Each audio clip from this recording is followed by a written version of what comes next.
Ekonomia krisia gainditzen ari omen gara, langabezia datuek baina bestelako errealitate gordin agerian utzi dute beste behin ere. Hego Euskal Herriari dagokionean, 110 baita langabezia tasa. 150.000 herritar daude lanik gabe. Emakumeon kasuan baina, errealitatea are gordinagoa. 113 baita emakumeon langabezia tasa. Bestelakoan, Katalunian jokalekuan prestaketa lanetan segitzen dute katalanek, eta geurean prestaketa lanak baino, bestelako kontuak abiatzear baita, Atortxurrok eta Hamaika Telebista ere bertara dijoa. Astera doa Atortxurrok jaialdia, 4 egunez elkartasunaren, musikaren eta giro onaren topaleku bihurtuko da Lakuntza, eta dagoeneko hasiak dira hainbat herritar bertara iristen. Hamaika Telebistak ere jarraipen berezia egingo du egunero bertatik. Preso, ieslari eta deportatuen eskubideen alde uztailaren 20an hasi eta gaur arte kalera martxa egin dute Euskal Herrian zehar. Ibilbide osoan milaka lagunek parte hartu dute eta antolatzaileek balorazio ofizialik egin ez badute ere pozik agertu dira Altsasun egindako geldialdian. Moza legea ezarri dio Eusko Jaurlaritzak Alabedi irrati libreari Errekale Horreko argi mozketaz egindako jarraipenaren harira. Kordoi polizia lapurtu eta ertzainen aurka egitea leporatuta jarri diete isuna, baina desobeditzeko autua egin dute Alabedikoek. Behera egin du langabeziak Euskal Herrian urteko 2. hiruhilekoan. Gaindegiak emandako datuen arabera, 158.000 langabe daude, aurreko hiruhilekoan baino 5.100 gutxiago, eta langabezia tasa 10,69 puntukoa da. Baina Hego Euskal Herrian emakumeen langabeziak gora egin duela diote, ineren datuek 13% arte. Kataluniako parlamenteko independentistek duten gehiengoa baliatu dute araudi aldatu eta independentziarako erreferendumerako legea eztabaida bakarrarekin onartu ahal izateko. Inpugnatzeko aukera aztertuko du Espainiak, edonola ere urratxori gakoa izango da erreferendumerako legea eta trantsizio juridikorakoa onartzeko. Baskoniak Marcelino Huertas base Brasildarra fitxatu du 2009an 2 urtez talde Gasteiztarrean egon ondoren eta Endesa Liga eta NBA-tik pasa ondoren talde gorri urdinera itzuli da. Gasteiztarrek Huertasen profileko jokalaria bilatzen zuten, esperientziaduna eta Pablo Prigioni entrenatzaileak ezagutzen zuena. Bihar hasiko da Mundaka Festival, Bizkaiko itsasertzeko jaialdirik garrantzitsuenetakoa. 3. edizio honetan ere, musika, gastronomia eta natura batuko dituzte. Hamaika Telebistak Mundaka Festivalarekin elkarlanean 5 bono bikoitz zozketatu ditu eta irabazleak Santa Katalinan izango dira jaialdiaz gozatzen. Proiektua berrituko du Donostiako Untzi Museoak, lantalde berria izango du horretarako Raul Pérez buru eta Euskal Itsas Museoa izena hartuko du ikuspegi zabalagoari erantzuteko. Euskaldunen itsas tradizioa dibulgatzea izango du erronka nagusia eta egungoari lotzea izango da horretarako gakoa. Gaur eguzkitsu egongo da giroa eta zerua ia oskarbi agertuko da denean, arratsaldeak aurrera eginala, fronte bat hurbilduko da eta hodeiak ugarituko dira. Azken orduetarako euri apur bat ere egin dezake. Temperatura beste koxka bat igoko da, Kantauri isurialdeko hainbat tokitan altuenak 30 gradutara hurbilduko dira eta 25 gradu ingurukoak izango dira kostaldean.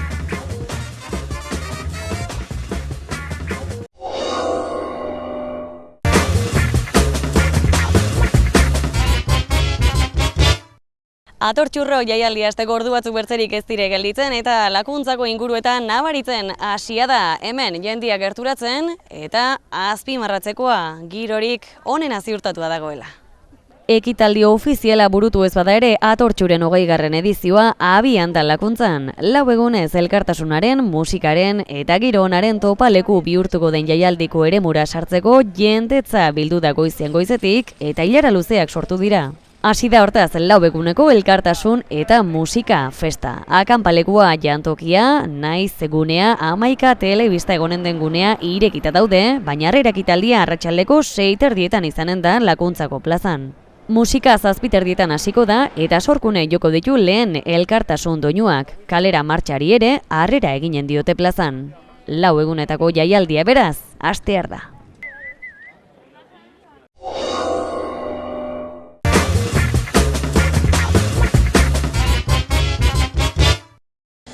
Kalera martxaren azkeneko etapa eguna da gaur eta etxarrin bukatuko bada ere Alsasun egin dute geldialdi berezia duela 8 hilabete Alsasuko gazteekin gertatutakoa gogoan hainbat adierazpen ere egin baitituzte ordezkari politikoek. Eta esan behar dugu oso pozik gaudela herriz herri martxa honek jaso duen harrerarekin. Guk uste dugu gartzelak usteko garaia dela eta ez gartzelak betetzekoa. Herri honek ez duela errepresio gehiagorik nahi, ez duela gartzelaratze gehiagorik nahi. Herri honek nahi eta merezi duena dela bakezko eta justiziazko agertoki bat. Eta argi daukagu ere, agertoki hori posiblea izan dadin ezinbestekoa dela preso, ieslari eta deportatu politikorik gabeko gizarte bat. Duela 8 hilabete hemen Altsasun bertan gertatutakoak argi uzten du estatuaren estrategia zein den. Estatuaren estrategia armatua da eta gainera garbi utzi du ere estrategia hori aurrera ateratzeko edozein eskubide, edozein muga den gainetik pasatzeko prest dagoela. Etak bere armak utzi ditu, baina oraindik herri hontan estrategia armatuarekin jarraitzen duten batzuk badaude, salbuespenezko jokabideekin jarraitzen dutenak eta gainera jarraitzen dutenak jokatzen herri hontan azken 6 urtetan aldaketarik gertatu izan ez balitz bezala. Eta hori guztiz onargaitza iruditzen zaigu, ez da bidezkoa eta ez da bideragarria eta horregatik eskatzen diegu ere indar armatuei Euskal Herritik alde egitea. Kalera ekimenaren baitan egindako martxa gaur iritsiko da bukaerara. Preso, ieslari eta deportatuen eskubideen alde uztailaren 20an hasi eta gaur bilarte hainbat herritar ibili dira etapa ezberdinetan parte hartzen. Gernikan abiatu eta gaur Lakuntzan bukatuko da. Antolatzaileek balorazio ofizialik egin ez badute ere, adierazi dute gutxienez 150 pertsona ibili direla ibilbide osoan zehar, leku batzuetan 450 akreditatutik goiti ere izanik. 8 egun hauetan hainbat herri zeharkatu dituzte oinez, euskal preso politikoen ieslarien eta deportatuen eskubideak aldarrikatzeko eta gatazka politikoaren ondorioak behingoz konpontzeko eskatzeko. Etapa bukaera bakoitzean kultur ekitaldiak ere izan dira. Atortxurro jaialdi astearekin batera emanen zaio bukaera kalera martxari.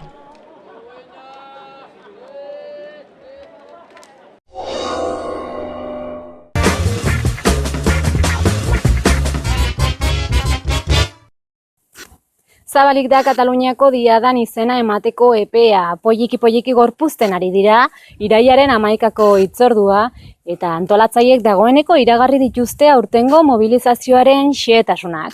Baiaren aldeko diada lemapean, Bartzelonako 2 kale nagusien bidegurutzean izango da. Grazia, Pasea Lekua eta Arago kalea jendez gainezka betez, gurutze erraldoi bat marraztuko du aurtengo diadak. Bertzeak bertze, Kataluniako herriaren elkartasun ikur gisa. Antolakuntza aurreko urteen antzekoa izango da. Eremu desberdinak banatu dituzte eta interesa duen guztiak horietako bat aukeratu eta izena eman beharko du.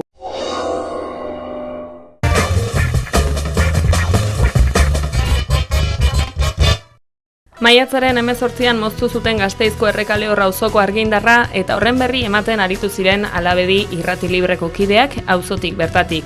Jarraipen horren arira moza legea ezarri die orain Eusko Jaurlaritzak. Alabediko kideek gezurtatu egin dute ertzainei eraso egin izana eta uste dute Iberdrolaren eta ertzainen jardunaren berri eman izanagatik ezarri dietela isuna. Izan ere Iberdrolakoak eta ertzainak iristerako zeuden Irrati Librekoak Errekale horren eta geroago iritsi ziren komunikabideek eman ezin izan zuten informazioa emateko aukera eduki zuten eurek. Gainontzeko medioekin alderatuta gu lehenago iritzi ginen eta hori dela eta Kordoiaren aurrekaldean, Kordoiaren barruan egoteko aukera izan genuen eta bertatik bertara kontatu izan genuen. Nola izan zen argi mosketa hau eta ertzaintzaren jarrera eta Iberdrolaren jarrera kontatu genuen lehen eskutik. Orain, 2 hilabete beranduago moza legea ezarri digute, ertzaintzak kazetari bati sartzen dion, moza legea ezartzen dion lehenengo neurria dau. Moza legea ezarri dietela salatzeaz gain, gogora ekarri dute, ertzainetako bat Alabediko kideei oldartu zitzaiela eta prentsa txartela erakutsi arren identifikatzeko eskatu eta sakelako telefonoa kendu ziola haietako bati. Eta legin askoen ostean, txartelak itzule eta ertzainak bere plaka zenbakia jakinarazi zion kazetariari, tonu mehatzagarrean honako hau gehituz. Sabemos quiénes sois, sabemos que sois del entorno radical. Nabarmendu dute, Eusko Jaurlaritzak mozalegea ez ezartzeko konpromisoa hartu zuela iazko ekainean, baina isunak eta erasoak etengabeak izan direla. Beren aldetik ezarri dieten isuna ez ordaintzea erabaki dute eta gogora ekarri dute herritarrek informazioa jasotzeko eskubidea dutela eta horretan jarraituko dutela bermatu dute. Guk mozalegea desobedituko dugu, ez dugu isun ordainduko eta hemetik epe ertainera edo prozesu judizial bat abiatuko dugu, errekurtsoa jarriko dugulako.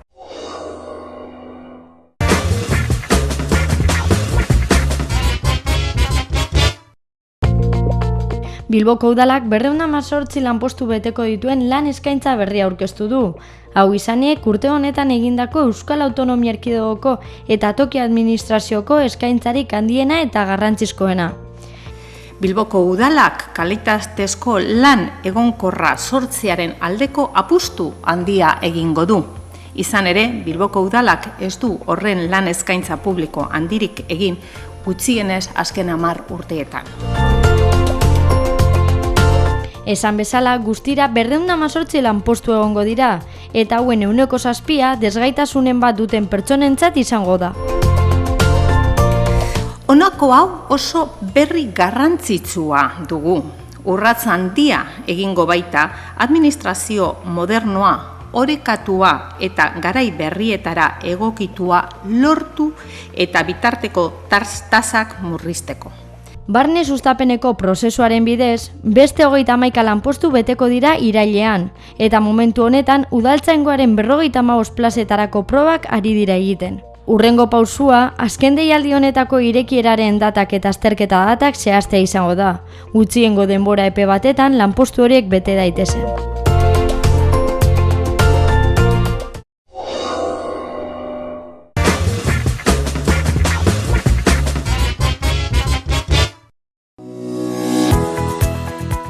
Bizkaiko Foru Aldundiak lan eskaintza publiko berri bat aurkeztu du.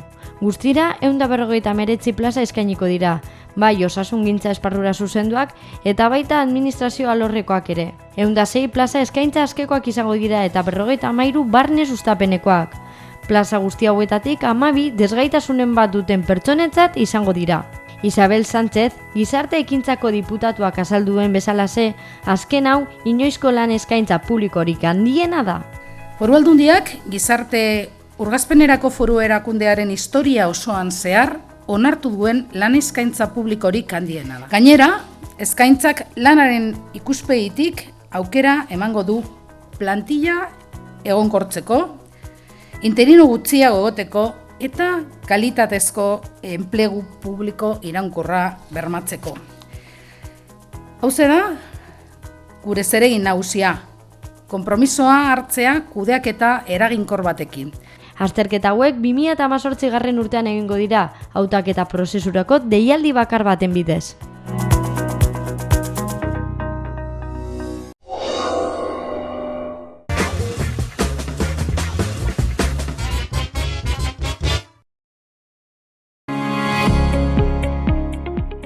Proiektua berrituko du Donostiako Untzi Museoak. Lantalde berria izango du horretarako, Raúl Pérez Buru eta Euskal Itsas Museoa izena hartuko du, ikuspegi zabalago bati erantzunez. Honek urtetan hori baino untzigintzaren ingurukoak baino gehiago jorratu izan ditu eta iruditzen zitzaigun momentu zela etapa berri hau irekitzen zelarik izena ere aldatzea eta Euskal Itsas tradizioak, memoriak eren inguruko museo baten inguruko proiektua garatzea. Nahi dugu marka berri bat Euskal Ondarearen erantzuteko hobeto. Eta Euskal Itsas Museoa suposatzen dugu honena izango dela honi buruz. Ulertzen dugulako itsas historia dela, gure herriak historiari egin dion ekarpenik handiena.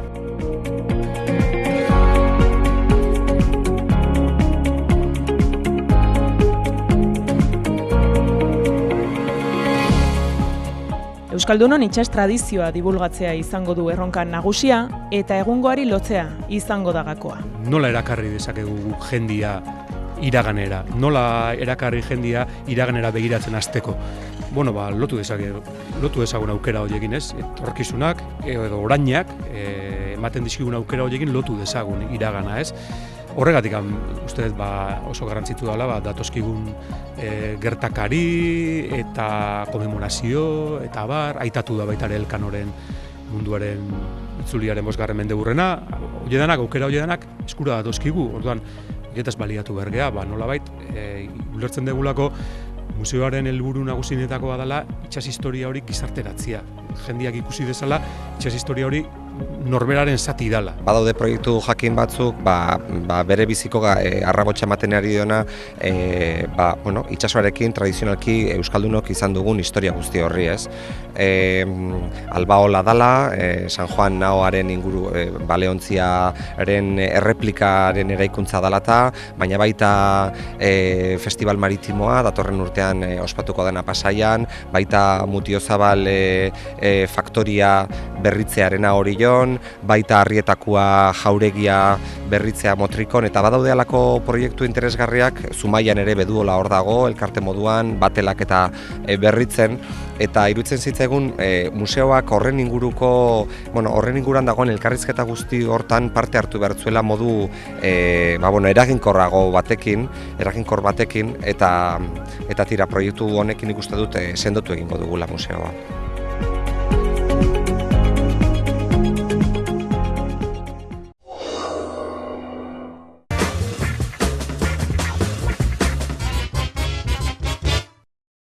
Uztailaren azken asteburuan ospatuko da Urdaibaiko jaialdirik garrantzitsuenetarikoa. Mundaka festivalek musika, gastronomia eta natura uztartzen ditu, eta oraindik jaialdi gaztea bada ere azkar sendotzeko bidean da. 3. edizio honetan ere musika programazio zabala ez ezik, kalitatezko eskaintza gastronomiko indartsua ekarri dute jaialdira.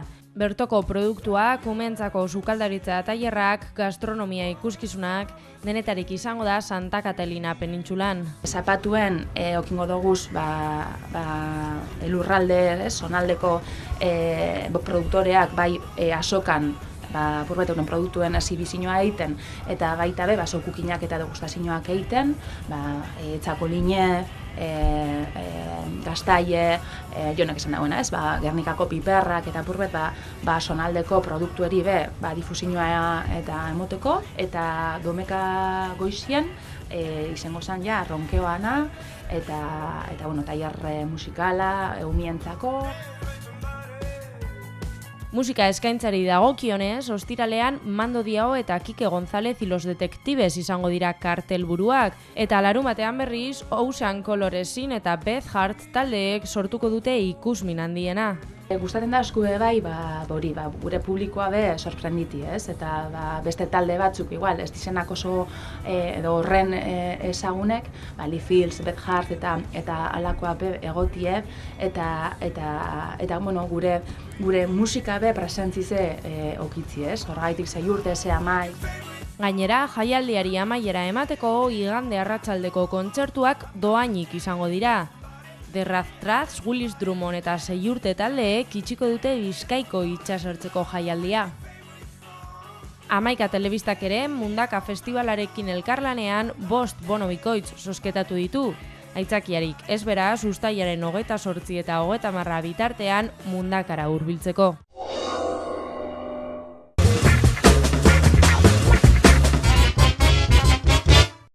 Atletikeko emakumezkoen taldeak hasi du aurre denboraldia Lezaman. Jokalariek pasatu dituzte froga medikuak eta izan dute lehen lan saioa Lezamako berdegunean. Taldea uztailaren 31tik abuztuaren 6ra Galiziara mugituko da, Bilalbara hain zuzen. Aurre denboraldian 6 lagun arteko jokatuko ditu, Oiartzun, Deportibo edota Atletico Madrid besteak beste. Ligako lehen neurketa iraiak 3an izango da, Santa Teresaren aurka. Va a ser una temporada difícil, pero a la vez yo estoy con mucha ilusión porque tenemos que ser capaces de, con nuestra filosofía, por lo menos salir a disputar cada partido e intentar ganar cada partido. Yo creo que el objetivo tiene que ser ese, sabiendo las dificultades, pero que las dificultades tengan que ser una motivación para nosotros. Va a ser una temporada que quizá no vamos a pelear como otros años por unos objetivos, pero sin embargo podemos pelear por cada día mejorar, ser mejores, volver a ser un equipo que dé guerra, que le cueste ganar. Maria Diaz Iraukirentzat ere hitz batzuk izan ditu entrenatzaileak. taldeak eginiko azken fitxaketa. De ayuda en banda derecha, una centrocampista que tiene buen golpeo de balón y sobre todo pues un poquito de experiencia, porque lleva mucho tiempo ya en primera, muchos partidos y será una ayuda importante, una jugadora joven pero que a la vez lleva muchos partidos ya en primera.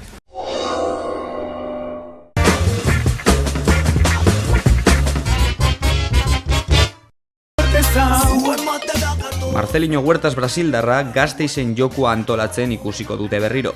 Baskoniak 34 urteko basea fitxatu egin du, 2009an egin zuen bezala. Huertasek 2 denboraldi eman zituen elastiko gorri urdinarekin.